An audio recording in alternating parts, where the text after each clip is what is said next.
Waste Bengal India की सबसे politically charge battle ground में से एक है और इस बार का इलेक्शन सिर्फ एक स्टेट का इलेक्शन नहीं है बल्कि नेशनल पॉलिटिक्स का एक डायरेक्शन डिसाइड कर सकता है। जी हाँ, एग्जिट पोल कह रही है कि बीजेपी के पास एज है, उनको एज मिल सकता है, लेकिन ग्राउंड में पिक्चर जो है वो सिंपल, इतनी भी सिंपल नहीं है। 294 सीट वेस्ट बंगाल असेंबली में है और मेजोरिटी मार्क जो है वो 148 सीटों का है। इस बार मुकाबला सीधा दिख रहा है बीजेपी और टीएमसी के बीच में। ये मुकाबला दिख रहा है, ममता बनर्जी की टीएमसी जो है वो एक और टर्म के लिए फाइट कर रही है और वहीं बीजेपी बंगाल में अपनी स्ट्रॉन्गेस्ट पुश दिखा रही है।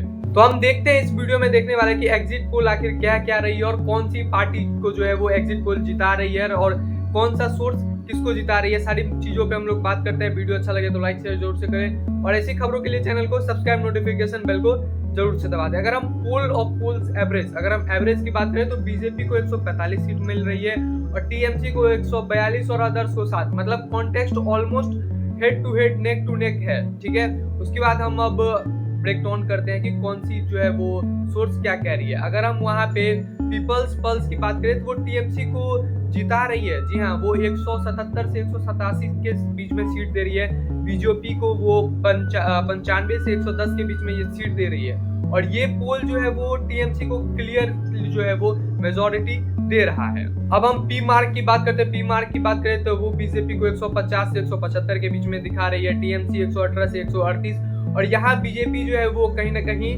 लीड करते हुए नजर आ रही है। उसके बाद अगर हम चाणक्य की बात करें तो वो बीजेपी को 150 से 160 के बीच में सीट दे रही है, टीएमसी को 130 से 140 के बीच में दे रही है और वहां पे अगर हम न्यूज 18 की बात करें तो वो बीजेपी को 143 से 163 और टीएमसी को जो है वो कहीं ना कहीं 127 से 147 के बीच में दे रही है। तो अगर हम बात करें तो मेजोरिटी जो सोर्स है, मेजोरिटी जो रिपोर्ट्स है वो आ रही है कि बीजेपी जीत सकती है।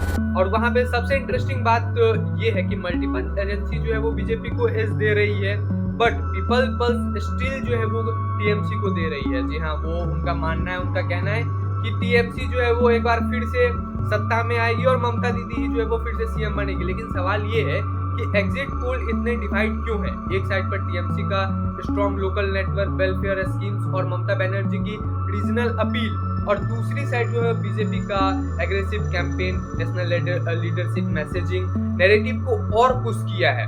Women's voters, rural belts and first time youth voters इस इलेक्शन का किंग मेकर्स हो सकते हैं। ग्राउंड रिपोर्ट जो है मिक्स सिग्नल दे रहा है। कोलकाता अर्बन बेल्ट्स में इश्यूज थे, जॉब का, इन्फ्लेमेशन का, इंफ्रास्ट्रक्चर का। उसके बाद जो है वो रूरल एरिया फोकस कर रहा है, welfare benefits, local development, law and order पे। और कुछ जगह टीएमसी का लोकल स्टैंड जो है वो विजुअल था, जबकि कुछ कंसिस्टेंसी, कुछ जगह जो है वो बीजेपी मोमेंटम क्लियरली फील हो रहा है, बीजेपी का क्लियरली मोमेंटम जो है वो फील हो रहा है। लेकिन हिस्ट्री हमें एक इंपॉर्टेंट लेसन देता है कि वेस्ट बंगाल इलेक्शन में एग्जिट पोल हमेशा परफेक्ट एक्यूरेट नहीं होता है। वहां पे हमने पास्ट में देखा, पास्ट के इलेक्शन में मल्टीपल एजेंसीज जो है वो सीट रेंज में काफी डिफरेंस दिखा एग्जिट पोल से और रिजल्ट से। लो मार्जिन सीट्स और साइलेंट वोटर्स फाइनली जो है वो रिजल्ट को पलट सकते हैं। मेन जो है वो मैं अगर अपना न्यूट्रल एनालिसिस बताऊं तो वहां पे जो है ये रेस एक्सट्रीमली क्लोज है। प्रेडिक्टेड अगर हम वहां पे रेंज की बात करें तो बीजेपी 144 से 152 की रेंज में आ रही है, टीएमसी जो है वो 138 से 146 के बीच में जा रही है और अदर्स की बात करें तो 404 से 8। असेंबली का पॉसिबिलिटी जो है वो कहीं ना कहीं इग्नोर नहीं किया जा सकता है। क्या बंगाल में सत्ता बदलेगी कि नहीं बदलेगी, या ममता बनर्जी या एक बार और फिर से वो है कम बैक करने पर कर पाएगी कि नहीं कर पाएगी, ये कहीं ना कहीं रिजल्ट के दिन ही पता चलेगा और रिजल्ट ही जो है वो डिसाइड करेगा। आप सभी का क्या राय है कमेंट में जरूर से बताएं और ऐसी खबरों के लिए, ऐसे एनालिसिस को के लिए चैनल को सब्सक्राइब, नोटिफिकेशन बेल को जरूर से दबा दें।